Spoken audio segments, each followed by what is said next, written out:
menikah dengan pria kaya. Dia menyalakan rokok, kemudian buka jendela.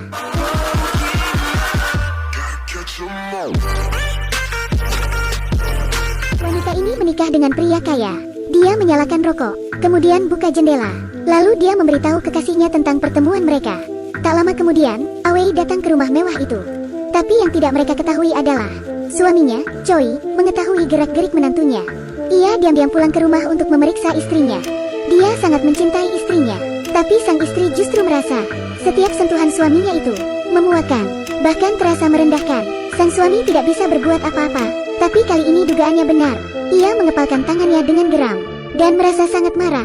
Dia mengambil palu, ingin menghancurkan sesuatu. Namun tiba-tiba terganggu suara bel rumah. Ia pun menyelinap keluar. Awei terlihat bergegas pergi, keluar meninggalkan rumah mewah itu. Dengan penuh amarah, sang suami mengejarnya dari belakang. Ketika ia berada di lift, ia akhirnya mengumpulkan keberanian. Namun ia masih gagal juga, dan tanpa sengaja menjatuhkan palunya. Si resepsionis melihatnya menjatuhkan palu. Ia berjalan tegas dengan penuh amarah. Ia kembali ke rumah sakit operasi plastik tempatnya bekerja. Semua pegawai rumah sakit itu tahu tentang istrinya yang berselingkuh. Hal ini membuatnya semakin geram dan berusaha menahan emosinya. Kali ini, datang seorang wanita yang ingin melakukan operasi plastik. Choi terkejut melihatnya. Ia pikir wanita itu adalah istrinya. Jadi selama operasi, ia menggunakan pisau yang salah. Setelah diekspos oleh perawat, pacar wanita tersebut marah bukan main. Dia memaki-maki dan menghajar Choi. Bogem mentah pria itu membuat Choi terhuyung jatuh. Rekan-rekan kerja Choi menahan pria tersebut. Ia masih ingin menghajar Choi. Kejadian ini benar-benar menghancurkan integritas Choi. Choi berusaha menahan amarahnya. Ia menyuntikkan obat penenang untuk dirinya sendiri. Ketika ia melihat Awei menemui ibu mertuanya, dia sadar bahwa ibu mertuanya tahu jika istrinya sedang berselingkuh. Dia hanya menipu dirinya sendiri. Kali ini Choi benar-benar naik pitam. Dia datang ke rumah ibu mertuanya. Ia memberi suntik serum kecantikan kepada sang ibu mertua. Ibu mertuanya mengira Choi tidak tahu bahwa putrinya selingkuh. Ia terus memuji-muji putrinya di hadapan Choi. Choi sudah muak melihat wajah ibu mertuanya. Kemudian ia menusuknya dan menyayat kulitnya. Choi membawakan istrinya makanan yang terlihat lezat. Lalu ia bertanya dengan senyum yang aneh. Apakah kamu familiar dengan rasanya? Ini adalah daging ibumu. Istrinya tertegun setengah tak yakin. Lalu Choi mengeluarkannya secara langsung dan melempar telinga ibu mertuanya ke wajan pemanggang. Istrinya mual dan ketakutan, berlari ke belakang dan muntah.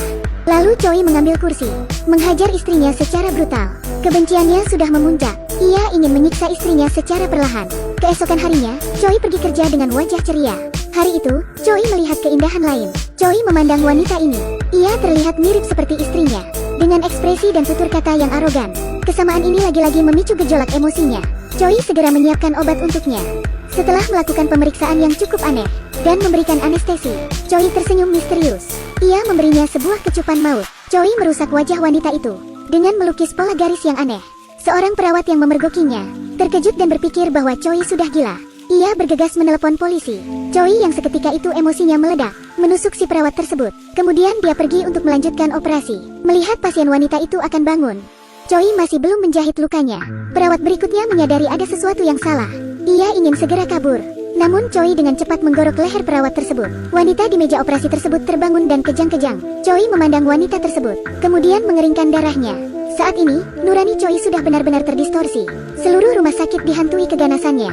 Dan di sisi lain, Awei tidak dapat menghubungi kekasih gelapnya. Tiba-tiba dia ingat, ada pria setengah baya yang mengikutinya. Dia menyadari bahwa kekasihnya berada dalam bahaya. Jadi dia menyelinap ke dalam rumah kekasihnya itu. Ia menemukan kekasihnya di ruang bawah tanah, terikat di kursi. Choi menyirami bunga dengan darahnya. Awei segera membawa Xiao Mei ke rumah sakit. Namun tidak disangka, Choi menyamar sebagai dokter. Ia pergi ke bangsal Xiao Mei dan memberi Xiao Mei anestesi. Ketika Awei kembali, Xiao Mei mengedipkan mata dengan putus asa. Tapi semua sudah terlambat. Choi menusuk Awei dengan jarum suntik dan memberi Xiao Mei operasi pengelupasan kulit. Setelah Xiao Mei bangun, ia membuat semua orang di rumah sakit ketakutan.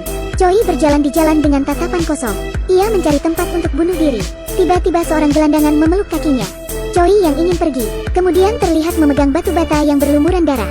Tak lama kemudian, salah satu rumah sakit operasi plastik menerima pasien dengan cedera wajah parah.